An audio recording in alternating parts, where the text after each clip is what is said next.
মায়ের আশীর্বাদ চ্যারিটেবল ট্রাস্টের পক্ষ থেকে আমরা যাব শ্যামচক প্রতিবন্ধী অনাথ আশ্রমে। তো এখন বাজে ঘড়িতে 4:09। তো এই সমস্ত মালপত্র দেখতে পাচ্ছ, আয়োজন এত কিছু। আজকে আমরা যাব অনাথ আশ্রম, মানে অনাথ শিশুদের আশ্রম। তো সেখানে অন্ন, বস্ত্র, বই, খাতা, পেন, পেন্সিল সমস্ত কিছু দিয়ে তাদের খুশির সঙ্গে কিছুটা খুশি ভাগ করে নিই। তো তারপর বন্ধুরা রাধুনী কাকু চলে আসে। তো রাধুনী কাকু সাহায্য করার জন্য রনি ভাই টমেটো মারে কাটাকাটি করছিল। এরপর আমি চলে আসি আমাদের নিকটবর্তী বাগনান স্টেশন। কিছুক্ষণ অপেক্ষা করার পর ট্রেনও চলে আসে। কলাঘাট ব্রিজের এই সুন্দর ভিউ ও ট্রেনে হাসি মজা করতে করতে আমরা এসে পৌঁছাই আমাদের গন্তব্যস্থল শ্যামচক স্টেশনে।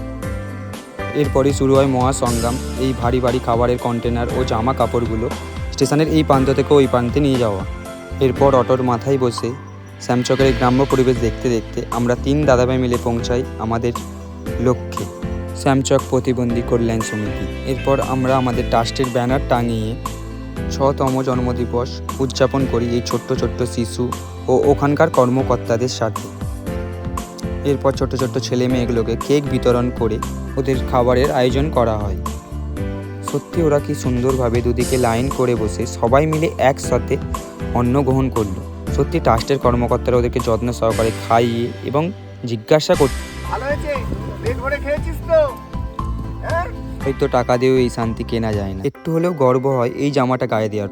এরপর শীতের বস্ত্র, খাতা, পেন, পেন্সিল, রবার ওদের হাতে তুলে দিয়ে ট্রাস্টের কর্মকর্তারা ওদের সাথে একটু খেলাধুলা করে তারপরে বাড়ি ফেরেন।